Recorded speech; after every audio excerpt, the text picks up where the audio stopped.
Hi guys, welcome to our daily encounter. The message that we can leave with the book of Nahum that we read today is that the same power that God uses for purification is also the same power that he uses for preservation.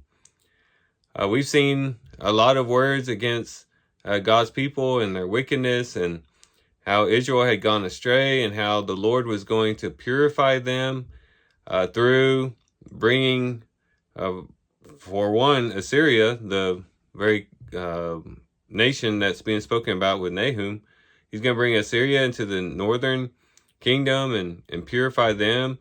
Later we'll see, also Babylon coming into the southern kingdom and purifying Judah. And God uses these other nations to pass judgment on his own people for the purpose of purifying them and preparing them for future blessings.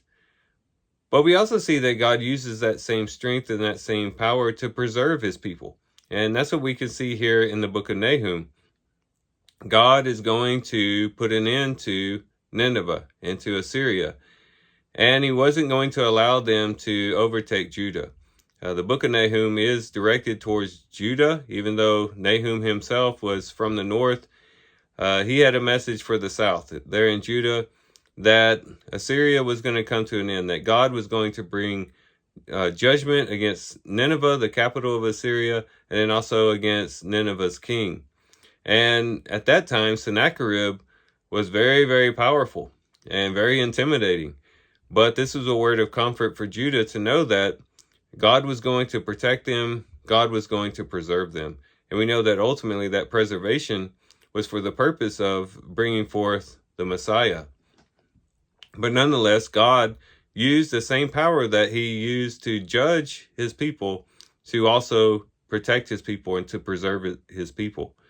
And that's something that we can remember in our lives, as we see time and time again the hand of the Lord being used to purify us as he brings us through various trials and difficulties and circumstances, as he corrects us as a loving father for the purpose of getting us back on the right path.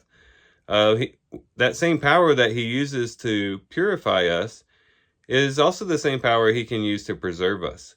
And even though those types of situations show us that the Lord is dealing with us in a very harsh way, oftentimes when he's disciplining us, it can also show us that he also has the power to protect us. And so as we reflect on the times when the Lord has dealt pretty sharply with us, maybe for some watching today, maybe you're currently going through a situation where the Lord is purifying you through your circumstances. As we think about those and reflect on them, we can find a bit of comfort, even though they're not pleasant as we're going through it. But if we cling to the Lord and we get through that, and we go through his purification process, and we come out as pure silver on the other side, we can have confidence then that that same God that worked that purifying process through us can also use his power to preserve us and to keep us and to protect us. And that should bring comfort to our hearts.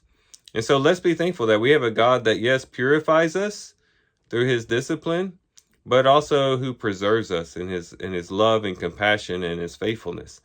And hopefully the book of Nahum will help us to realize that and really have that brought forward in the forefront of our minds. And so these are some things we can reflect on and think about as we do our reading today. With that, guys, I do thank you for watching the video today. Hope you guys have a great day. Love you guys. God bless.